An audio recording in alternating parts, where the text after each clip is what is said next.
výsostne štilizovanú. A tá už v 21. storočí podľa mňa nemá šancu. A ten váš chlapec, keď vravíte na jeseň sa vraciate k Dostojevskému a Turgenevu a blablabla, a chlapec je ščítaný? Nie, blabla, to je fakt. No veď to ja nie k vám, ale k sebe, aby som to nemusela opakovať. Váš chlapec číta, povedzme, alebo to spadá do toho, že ja neviem, ruská klasika? Ja vám poviem vec, ktorá už je v mojom prípade otrepaná práze. Ja som v 84. roku vyhodil televízor, pretože som si povedal, pozeraš blbosti a nevieš sa od nich odtrhnúť, ako keď berete kokain, ale neviem čo. Tak som ho vyhodil, cigáni ho zobrali, ktorý som býval v Košiciach. A od 84. roku nemám televízor, v 90. roku som sa oženil. Aj som sa rozviedol po 11 rokoch, to je jedno, ale moja manželka bola za, alebo ich manželka, aby sme nemali televízor. A to spôsobilo to, že skutočne moje deti sa naučili čítať. Mali sme televízor, tak čítali. No, ja vám poviem napríklad podobnú vec. Ja som nikdy televíziu nemal, pretože v detstve sme televíziu nemali. Prvý televízor čierno-biely som dostal v 89. od brata, ktorý kúpil deťom farebný, tak dal mi čierno-biely. Ale potom som si v 91. kúpil kvôli videu, aby som mohol sledovať.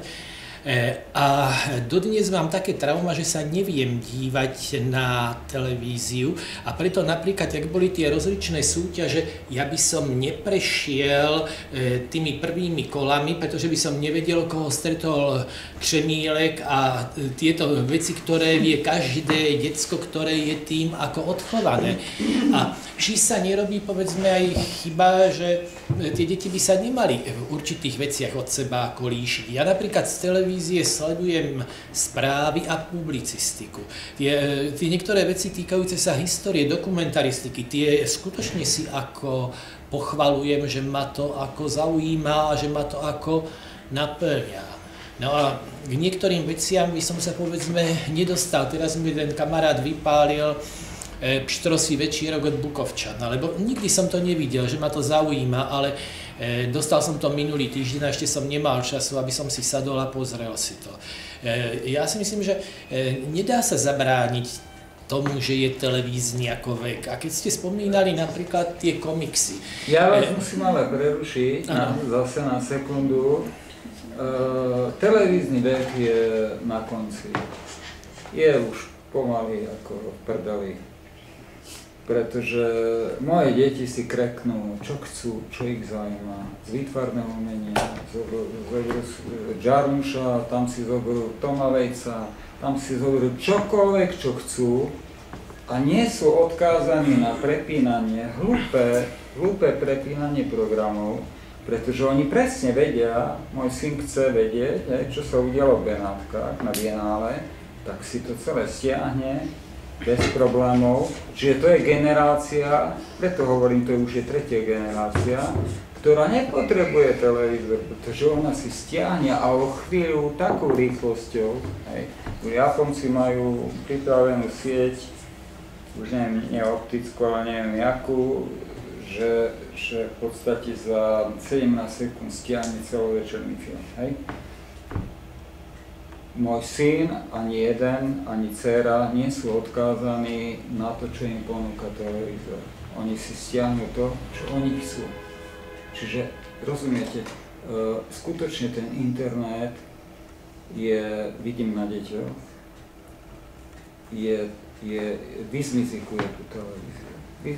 Ona bude tá televízia, pretože, ako hovorí Canetti, 97% tvorí masa.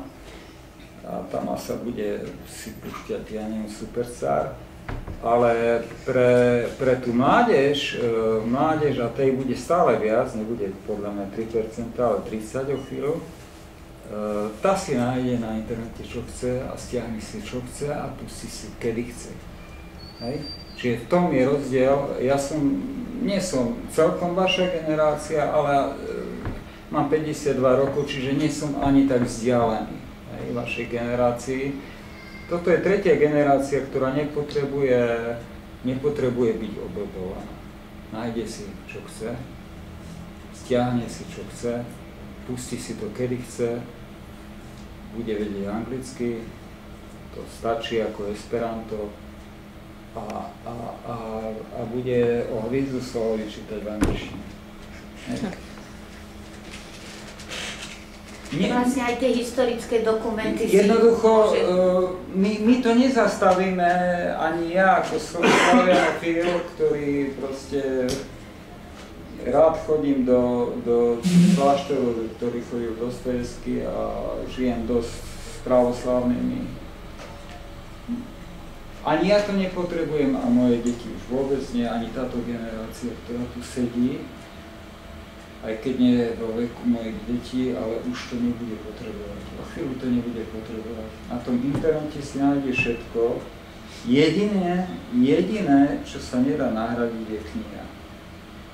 Je kniha, myslím, fyzicky vytlačená, urobená kniha ako tu. Hej. A ja si myslím, že ten revival knihy je obrovský. U nás nie, v Spojených štátoch sa predáva asi 8-násobok oproti roku 2000. Je obrovský revival. Že ľudia kupujú blbosti, hej, že kupujú Filana, ktorý nie je spisovateľ, alebo Tekeliov, ktorý nie je spisovateľ, alebo Vasilkovú, ktorá nie je spisovateľka, tomu už nikto nezabráni. Na to ste tu vy, aby ste sa pokúsili deťom.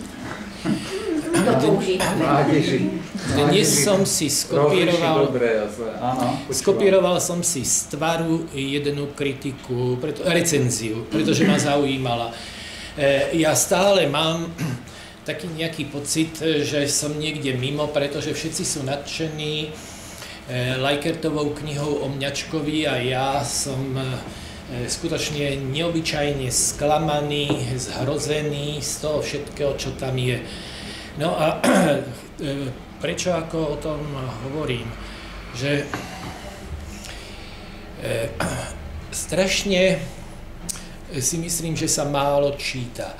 Ja keď mám opravovať nejaké texty niektorých mojich študentov, tak si uvedomujem, že majú strašne slabú slovnú zásobu.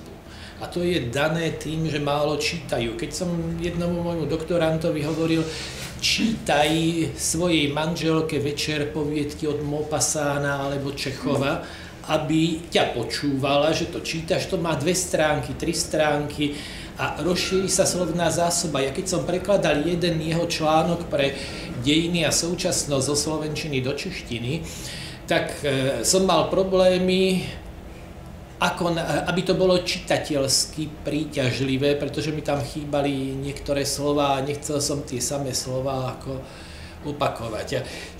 Ja som ešte jednu vec chcel povedať, že ja mám rád Cornela Feldváriho.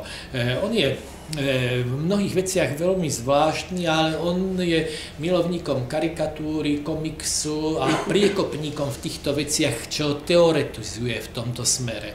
Ale priznám sa vám, ja som nikdy neprišiel komiksu na chuť. Nikdy, ja som tomu nikdy nejak tak ako neporozumel, alebo mi to neoslovilo ma to. A pričom viem, aký úspech to všade vo svete má, že skutočne asi je to tá tretia generácia. Nie je to celkom tak, že by to malo veľký úspech, napríklad my so synom sme chceli v podstate tohto roku uvažovali o tom, že založiť komiksové vydavateľstvo, ale keď sme si urobili prieskum, tak tu poviem vám tak, podľa prieskumu každý 5. Slovák je ochotný čítať komiks, každý 5. Francúz číta komiks. Hej, a teraz si zoberte ešte tú obrovskú krajinu, ako je Francúzsko. Tam ste schopní predať 250 000 alebo 500 000 z komiksu nejakého pravidelného vo Francúzsku, kdežto tu by sme skrachovali, lebo už nie som našťastie vôbec taký, keď som bol pred chvíľou. A robíme si prieskum, hej. Potom ďalšia vec je vyznať sa v tom komikse, pretože napríklad Pulitzerovú cenu dostal, ako sa volá ten chlapík, napísal o Židoch v Osvienčime. Áno, s tými prasatami, čo tam ako aj... Áno, jak sa volá, no, to je jedno. Za to dostal Pulitzerovú cenu, ktorá dneska už pomaly sa považuje viac ako novelová cena, lebo je dosť profanovaná novelová cena za posledných 20 rokov. Čiže